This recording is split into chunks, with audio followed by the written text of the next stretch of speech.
Is this the wildest canal in England? Come with me to find out.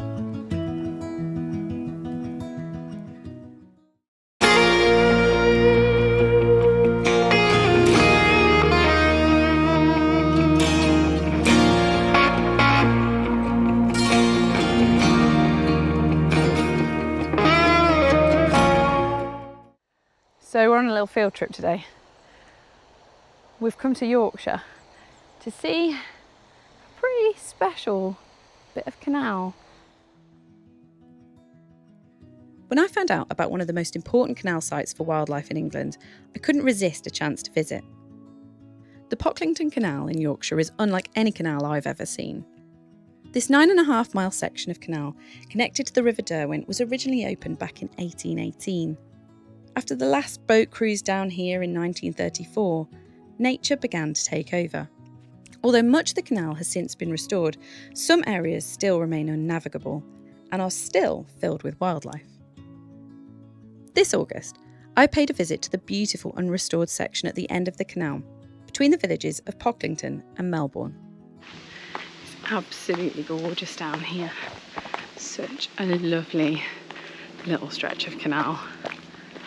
Very different from the canal that I spend most of my time on in the Oxford. Here on the Pocklington Canal, it's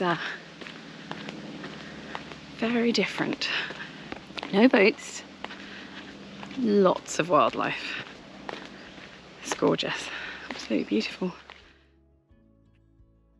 This end of the canal is designated as a SSSI, a site of special scientific interest, because of its wildlife.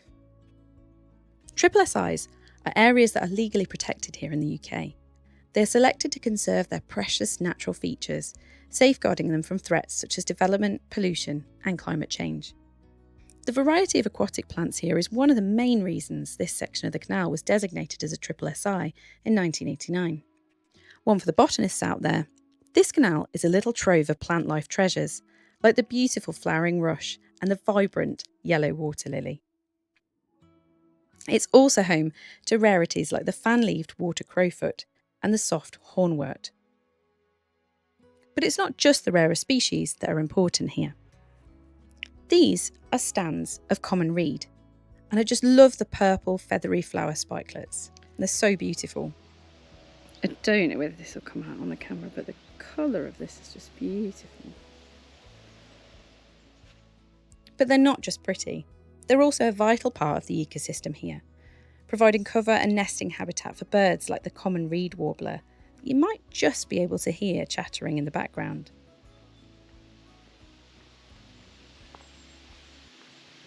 And these are, way taller than me. Absolutely fabulous. I don't think the colour is going to come out on the camera, but they're just beautiful, and I've seen lots of little birds flitting in and around them. So it's almost like a forest in a way. A much smaller but equally beautiful plant I found along the towpath was this gorgeous little amphibious bistort. This little plant is a member of the dock family, and it can live in the water or on the land close to it like it is here. It's one I hadn't seen before, so I was quite excited to find it here. So there's an array of really special plants to see here on the Pocklington Canal, but there's one plant in particular that the botanists probably don't want to see. And unfortunately, I saw a lot of it. This is Himalayan balsam, and if I'm honest, I feel a bit conflicted about it. Its pink flowers are really attractive, and the bees here seem to love them. But despite appearances, deep down, I know just how problematic this invasive species can be for our wildlife here in the UK. And it's especially troublesome in canal habitats like this one, where it can easily spread and outcompete the local plant life. In the autumn, it will die off, leaving behind a bare wasteland in its wake. This process can strip away habitats that are vital for many different species, including water birds like this coot. I spent a while sitting on the towpath by a large stand of this Jekyll and Hyde of a plant, reflecting on how torn I feel about it, and trying not to be fooled by its superficial beauty. Thankfully, the Pocklington Canal Society and their local volunteers are working on removing the balsam but it is going to take time. You can find out more about how they are tackling it on their website. I'll pop a link to it in the description.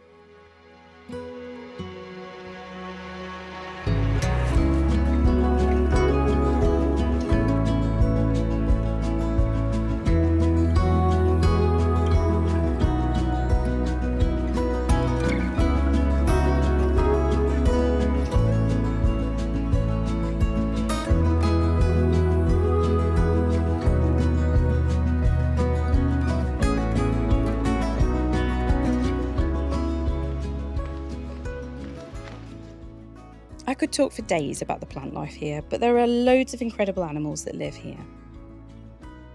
The Pocklington Canal is home to lots of fascinating aquatic invertebrates, like this common darter. One of these beauties whizzed right by my head, which I am absolutely gutted I missed on my video camera. According to the Yorkshire Dragonfly Group, there are at least another 14 species of dragonflies and damselflies that have been recorded along the canal that I didn't see on my trip. Check out their website where you can find out more about them. I'll pop a link in the description. There are also some much smaller invertebrates living below the surface of the water. They're too small for us to see, of course, but planktonic microcrustacea inhabit the disused locks. The still water that's collected here over time makes a lovely home for them. The biggest animal I saw on the canal was this graceful mute swan, who seemed somewhat wary of my presence. Of course, there are a whole host of other species living here on the Pocklington Canal that I didn't get the chance to see on my short visit. Among them are mammals like the secretive water vole and the elusive otter. It's also a great place to see a wide range of birds, including kingfisher, grey heron and water rail, as well as sedge warblers, willow tits, reed buntings and many, many more. Personally, I would have loved to stay later to see the barn owls that can often be seen foraging around here at dusk. But which species would you like to see if you visited? Or maybe you've been here and encountered some cool creatures already? Let me know in the comments. I would absolutely love to know. You lost? You're not lost, are you? I think he's okay. He's cool. A racing pigeon.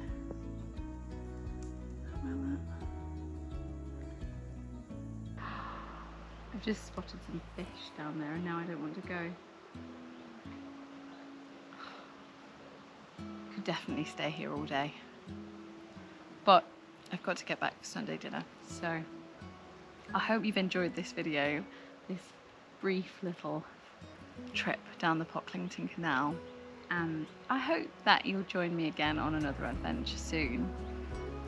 If you have enjoyed this video, please do subscribe and give us a like as well. That would really help me in getting this channel going and keeping making videos like this one and going on some bigger wildlife adventures as well. So please do join me and I'll see you for the next one.